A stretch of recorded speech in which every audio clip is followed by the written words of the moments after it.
Baik, saya mau ke Pak Bambang. Pak Bambang, melihat kasus ini begitu ya dalam tanda kutip rumit begitu ya nampaknya ya, agak susah juga untuk dicari ketiga DPO ini.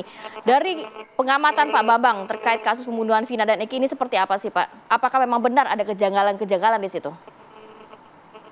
Kalau melihat kasus ini ramai dibicarakan kembali setelah 8 tahun, memang muncul kejanggalan-kejanggalan yang dirasakan oleh masyarakat gitu. Mengapa 3 orang terduga pelaku pembunuhan ini sampai sekarang tidak tertangkap?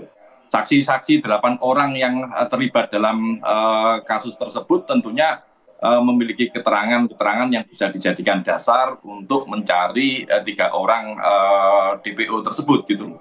Makanya menjadi aneh kalau sampai sekarang tidak ditemukan gitu.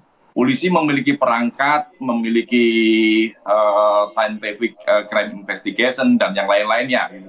Makanya kalau kemudian ini berlarut-larut, seolah-olah dirasakan masyarakat menjadi ada pembiaran yang dilakukan oleh kepolisian sehingga kasus ini molor dan sampai sekarang dan 3 orang DPO tersebut tidak bisa ditangkap gitu. Saya mencermati apa yang disampaikan oleh ibu pengacara tadi. Sebenarnya dalam kasus ini kan ada dua kasus, ada 2 korban yang sangat berbeda yang Ya. mungkin saja memiliki penyebab kematian yang berbeda gitu loh. Makanya memang semuanya harus data-data terkait dengan kasus pembunuhan ini memang harus komprehensif ya, diselidiki secara komprehensif dan kemudian dibandingkan dengan saksi-saksi dan yang lain-lainnya seperti itu. Makanya menjadi aneh kalau kemudian muncul pernyataan-pernyataan yang malah kontraproduktif dari kepolisian. Misalnya tadi ada apa? BAP yang dicabut di Polda.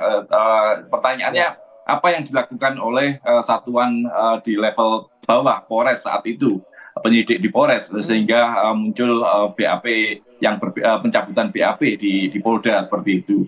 Selama ini yang terjadi memang kepolisian, penyidik di kepolisian ini masih harus ditingkatkan kompetensinya karena mereka lebih fokus pada mengejar pengakuan-pengakuan dari tersangka atau terduga pelaku.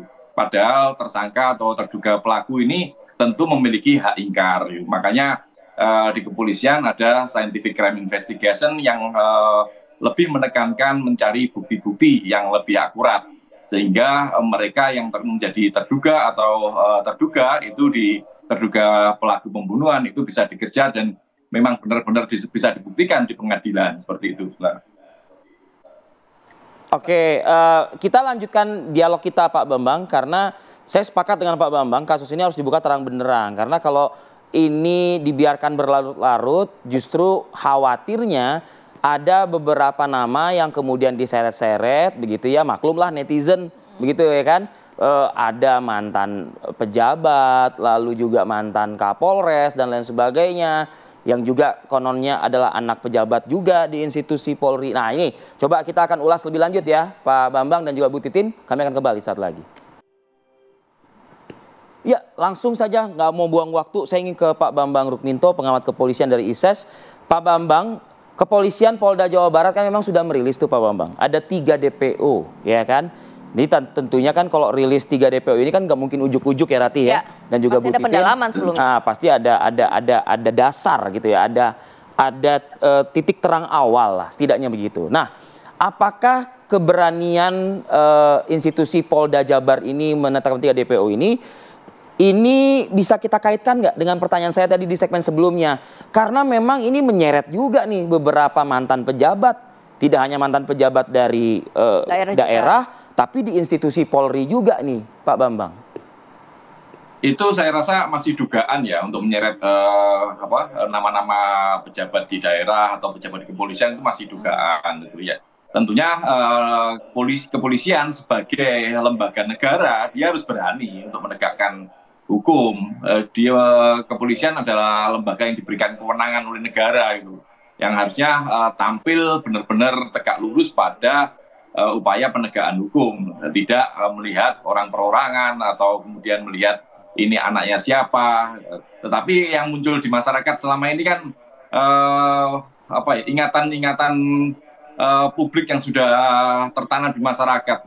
1970 yang lalu misalnya ketika zaman Kapolri Pak Hugeng misalnya muncul kasus Sum Kuning yang kemudian melibatkan anak pejabat saat itu gitu. Dan kemudian kasusnya pun rame dan kemudian memunculkan Pak Hugeng dilepas jabatannya sebagai Kapolri seperti itu.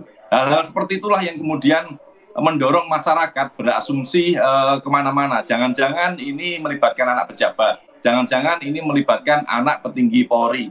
Itulah yang harus dibuktikan oleh kepolisian, gitu loh. Kita masyarakat tentunya mendorong kepolisian berani untuk membuka kasus ini selebar mungkin.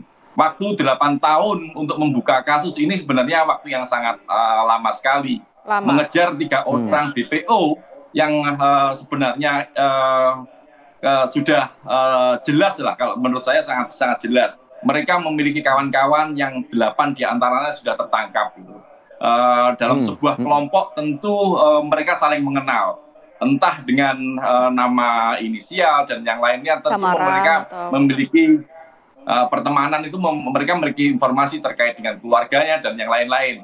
Makanya kalau kemudian sekarang ada kesulitan-kesulitan mencari informasi terkait itu, ya memang harus dikembalikan lagi di awal. Informasi awal 8 tahun yang lalu, siapa saja sih mereka, kenalan di mana, misalnya seperti keluarganya siapa, tentu dari situlah informasi apakah itu Pak Bambang bisa termasuk didorong, juga kemudian audit forensik dari 8 handphone para terpidana ini? Kan kuasa hukum meminta diaudit tuh 8 handphone terpidana, melihat track record percakapan mereka selama ini seperti apa.